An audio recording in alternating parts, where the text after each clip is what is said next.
அனைவருக்கும் வணக்கம். நான் உங்கள் ஜோதிடர் சி தியாகு, நாமக்கல் மாவட்டம் பவித்திரம்புதூர்லேருந்து பேசுகிறேன்.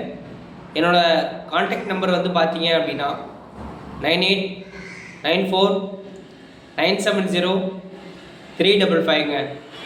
இன்றைக்கி நம்ம எந்த விஷயத்தை பற்றி பார்க்க போகிறோம் அப்படின்னா, நேற்று போட்டிருந்த வீடியோவில் கேந்திரம், திரிகோணம், மறைவு ஸ்தானத்தை பற்றி சும்மா சொல்லியிருப்பேன். கேந்திரம்னா என்னங்க, திரிகோணம்னா என்னங்க, மறைவு ஸ்தானம்னா என்னங்க அப்படின்னு நிறைய பேர் மனசுக்குள்ளே நினச்சிருப்பீங்க.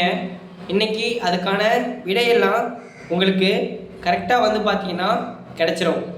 கேந்திரம் அப்படிங்கிறது ஒரு சர்க்கிள் நம்ம போட்டோம் அப்படின்னா அந்த சர்க்கிளுடைய சென்ட்ரல் பிளேஸ், அதாவது மையப்பகுதி இருக்கு இல்லையா, அதுதான் கேந்திரம் என அழைக்கப்படுவது. 1, 4, 7, 10. 1 அப்படின்னா ஆளுமையை குறிக்கும்.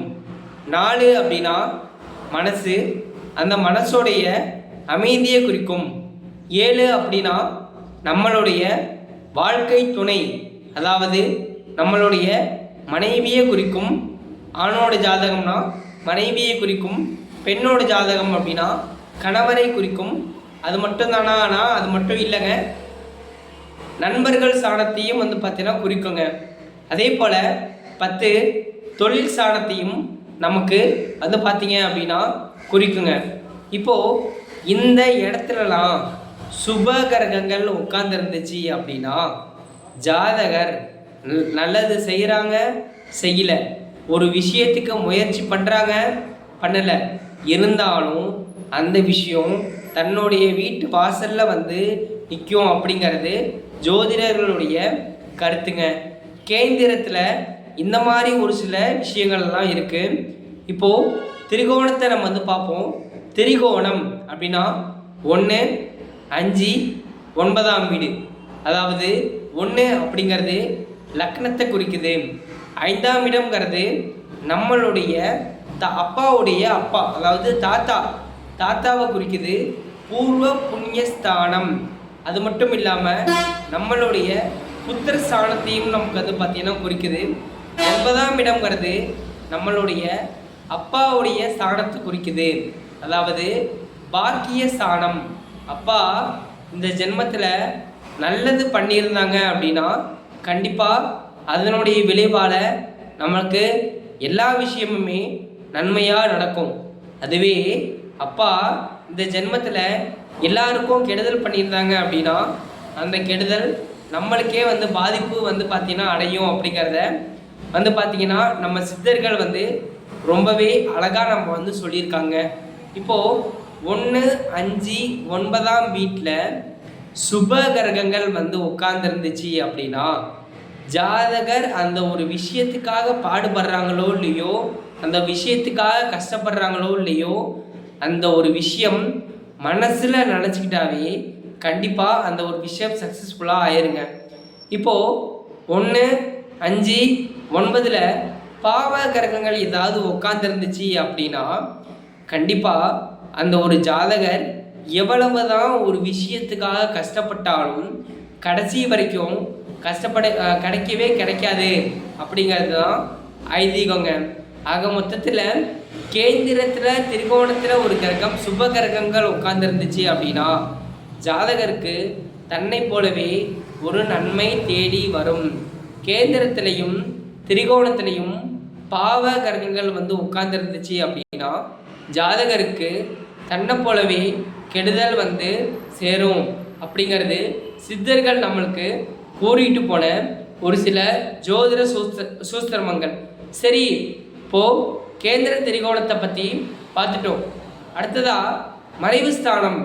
மறைவு ஸ்தானம்னு ஏன் சொல்கிறோம் அப்படின்னா, இப்போ ஒரு ஊரில் நல்லவங்க அப்படின்னு சொல்லிட்டு வாழ்ந்தாங்க அப்படின்னா கண்டிப்பாக கெட்டவங்க அப்படின்னு சொல்லிட்டு ஒருத்தவங்க இருந்துக்கிட்டு தான் இருப்பாங்க. நல்லவங்க அப்படிங்கிறது கேந்திர திரிகோணம், கெட்டவங்க அப்படிங்கிறது மறைவு ஸ்தானம் தாங்க இருக்குது. இந்த ஒரு மறைவு ஸ்தானத்தில் மொத்தம் 4 விதமான கட்டத்தை தீர்மானிக்குது.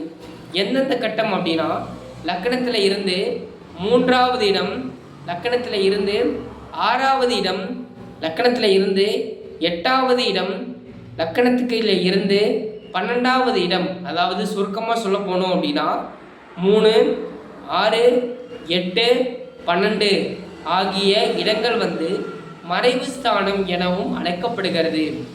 இந்த ஒரு மறைவு ஸ்தானத்தில் பாவ கிரகங்கள் உட்கார்ந்துருந்துச்சு அப்படின்னா, நல்லா கவனிங்க, பாவ கிரகங்கள் உட்கார்ந்துருந்துச்சு அப்படின்னா கண்டிப்பாக ஜாதகருக்கு எல்லா விதமான கெடுதலும் நீங்கி நன்மையை தான் கொடுக்கும்.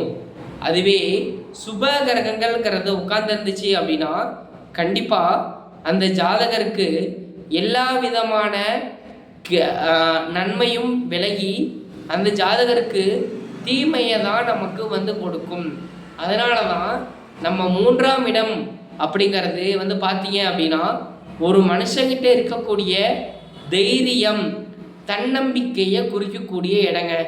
ஸோ 3வது இடம், 6வது இடம் அப்படிங்கிறது ஒரு மனுஷனுக்கு ஏற்படக்கூடிய நோய், கடன், வம்பு வழக்கு, சின்ன சின்ன பிரச்சனைகள், சின்ன சின்ன பஞ்சாயத்தை நமக்கு குறிக்குது.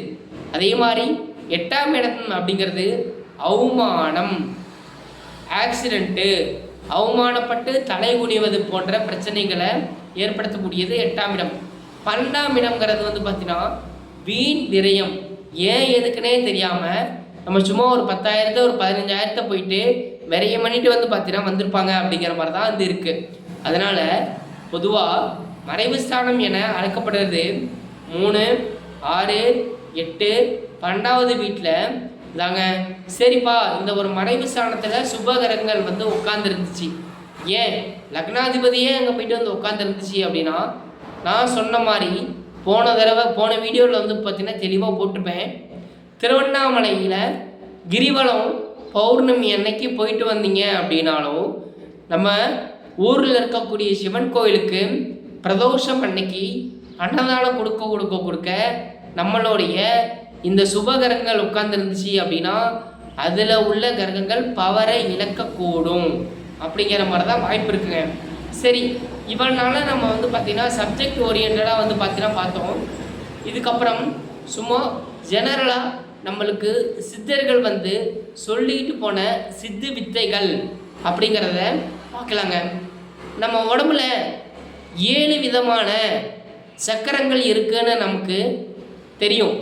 அதாவது மூலாதாரம், சுவாதிஷ்டானம், மணிப்புரா, மகனதா, விசுத்தி, ஆக்னியா, சரசரா அப்படிங்கிற அந்த ஒரு 7 விதமான சக்கரங்கள் இருக்குன்னு நமக்கு தெரியும். அப்படி அந்த 7 விதமான சக்கரங்கள் ஒரு மனுஷனுக்கு நல்லா ஆக்டிவேஷன் ஆயிடுச்சு அப்படின்னா கண்டிப்பாக அவங்க அடையணும்னு நினச்ச இலக்கை அடைஞ்சே தான் தீருவாங்க. இந்த 7ல் ஏதாவது 1, 2 பார்த்தீங்க அப்படின்னா இயங்கலை, சுறுசுறுப்பாக இல்லை அப்படின்னா கண்டிப்பாக அவங்களால நம்ம அடையணும்னு நினச்ச இலக்கை அடையவே பார்த்தீங்கன்னா முடியாது அப்படிங்கிற மாதிரி தாங்க இருக்குது. சரிப்பா, இதெல்லாம் எப்படி பார்த்தீங்கன்னா நம்ம ஆக்டிவேஷன் பண்ணுறது அப்படிங்கிறதையும் பார்த்தோம். ஒன்றும் பண்ண வேண்டாங்க, ரொம்ப ரொம்ப ரொம்ப எளிமையான ஒரு விஷயந்தாங்க. என்ன பண்ணுறீங்க அப்படின்னா நம்ம சாமி ரூம்லேயோ இல்லை நமக்கு பிடிச்ச ரூம்லேயோ போயிட்டு இந்த புருவ மத்தியில் இருக்கு இல்லையா, இந்த ஒரு சென்டர் பிளேஸை மட்டும் ஆரம்பத்தில் 3லேருந்து 5 வினாடிகள் மட்டும் ப்ரெஸ் பண்ணுங்கள். போக போக போக அடுத்த கூடிய அந்த ஒரு நேரத்தை கொஞ்சமாக அதிகரிச்சுட்டு வந்தீங்க அப்படின்னாக்க நமக்கு 7 விதமான சக்கரங்களும் ஆக்டிவேஷன் கண்டிப்பாக ஆகும்.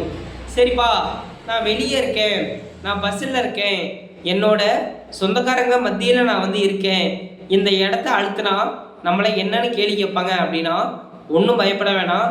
நம்மளுடைய நுனி நாக்கு இருக்கு இல்லையா, இந்த ஒரு நுனி நாக்கை நம்ம மேலே இருக்கக்கூடிய எவரில் போய் டச் பண்ணிட்டு அழுத்திக்கிட்டு இருந்தோம் அப்படின்னா ஆரம்பத்தில் ஒரு 3 முதல் ஒரு 5 செகண்ட் வரைக்கும் வச்சுருங்க.